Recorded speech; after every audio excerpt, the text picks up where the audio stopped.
Target Tirpitz by Patrick Bishop. Read by Richard Burnip. Ranks of the Kriegsmarine. Seamen. Matrose.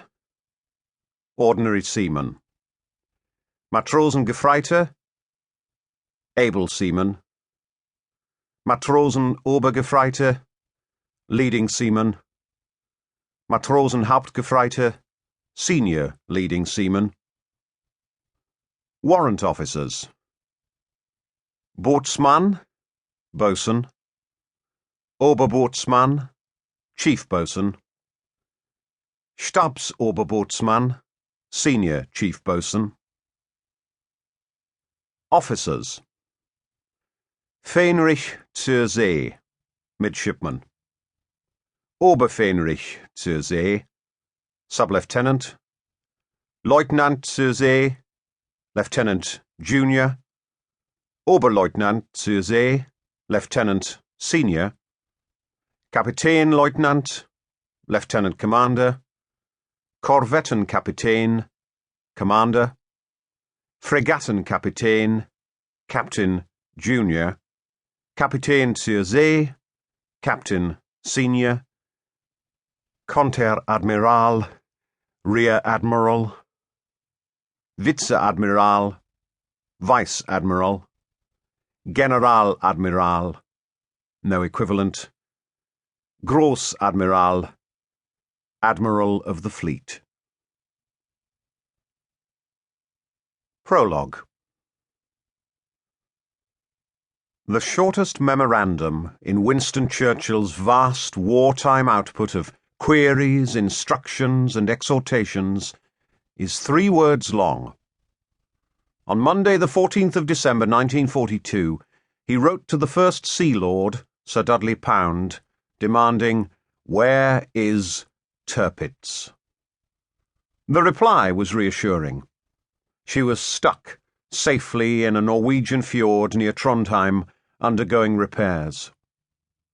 Far from getting ready for a potentially devastating sortie, the crew was busy decorating the messes in preparation for Christmas.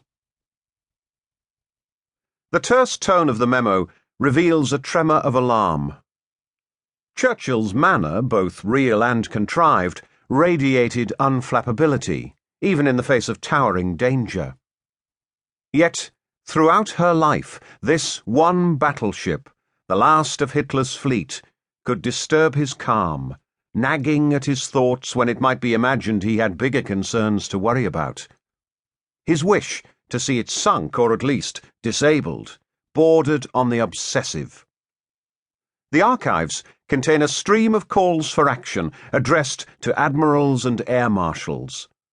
A note from Churchill's office, dated the 22nd of January 1942, reports that the Prime Minister rang up the First Sea Lord and instructed him to see tonight the Chief of the Air Staff and concert means for making an attack on the Tirpitz. It goes on to record his opinion that the crippling of this ship would alter the entire face of the naval war, and that the loss of 100 machines or 500 airmen would be well compensated for. In the cruel ledger of war, this, at the time, would have counted as a bargain.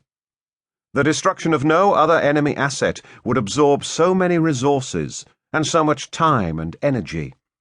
As long as Tirpitz was afloat, she cast a shadow over British naval planning, mesmerizing the home fleet and forcing its most powerful ships to keep a constant watch against a breakout into the Atlantic where, in the anxious eyes of those watching her, she might cut Britain's transatlantic lifeline.